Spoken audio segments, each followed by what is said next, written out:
പ്രിയപ്പെട്ട സഹോദരങ്ങളെ, നാമൊക്കെ നമ്മുടെ സമൂഹത്തോട് വളരെ കടപ്പെട്ടവരാണ്. അവർക്ക് വേണ്ട എല്ലാ കാര്യങ്ങളും നമ്മൾ ചെയ്തു കൊടുക്കേണ്ടതുണ്ട്. സമൂഹത്തോട് സ്നേഹവും പ്രതിബദ്ധതയും നമുക്ക് ഉണ്ടാകേണ്ടതുണ്ട്.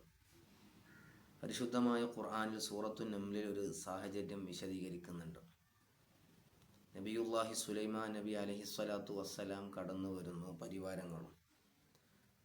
ദൂരെ നിന്ന് ഇതറിഞ്ഞ ഉറുമ്പിൻ്റെ സംഘത്തോട് ആ ഉറുമ്പിൻ്റെ തലവൻ പറയുന്നുണ്ട്,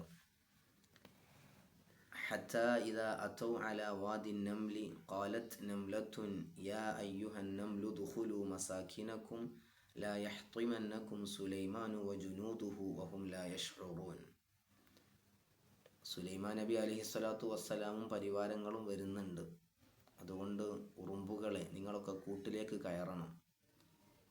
അവരറിയാതെ നിങ്ങളെ ചിലപ്പോൾ ചവിട്ടി തേച്ചു പോകും, നിങ്ങളൊക്കെ ചത്തുപോകും എന്ന് ആ ഉറുമ്പിൻ്റെ തലവൻ പറയുന്നുണ്ട്.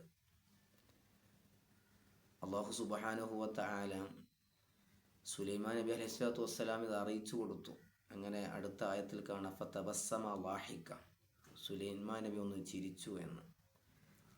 ഇവിടെ നമ്മൾ ആലോചിക്കണം, അല്ലാഹു സുബ്ഹാനഹു വ തആല സുലൈമാൻ നബി അലൈഹിസ്സലാത്തു വസ്സലാം ഇത് അറിയിച്ചു കൊടുത്തല്ലോ. അതിൻ്റെ വലിയൊരു കാരണം എന്തായിരിക്കും? ആ ഉറുമ്പിൻ്റെ കൂട്ടത്തോടുള്ള വലിയ സ്നേഹമായിരുന്നു എന്നാണ്. ആ ഉറുമ്പിൻ്റെ നേതാവ് അണികളോട് പറയുന്നു, സുലൈമാൻ നബി അലൈഹിസ്സലാത്തു വസ്സലാമും പരിവാരങ്ങളും വരുന്നുണ്ട്, നിങ്ങൾ കൂട്ടിൽ കയറണം, അതല്ലെങ്കിൽ നിങ്ങളെ അറിയാതെ ചവിട്ടി തേച്ചു പോകുമെന്ന്.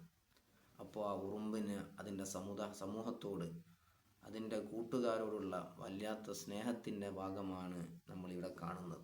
അതുകൊണ്ടായിരിക്കണം അല്ലാഹു സുബ്ഹാനഹു വ തആല സുലൈമാൻ നബി അലൈഹിസ്സലാത്തു വസ്സലാമിന് ഇത് അറിയിച്ചു കൊടുക്കുകയും അങ്ങനെ ഈ സംസാരം ദൂരെ നിന്നുകൊണ്ട് സുലൈമാൻ നബി അലൈഹിസ്സലാത്തു വസ്സലാം കേൾക്കുകയും എന്നിട്ട് അവിടെ നിന്ന് ചിരിക്കുകയും ചെയ്തത്.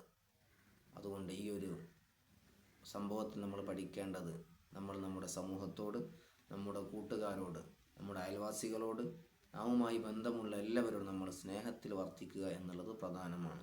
റബ്ബ് തആല നമുക്കെല്ലാവർക്കും അതിന് തൗഫീഖ് നൽകി അനുഗ്രഹിക്കട്ടെ.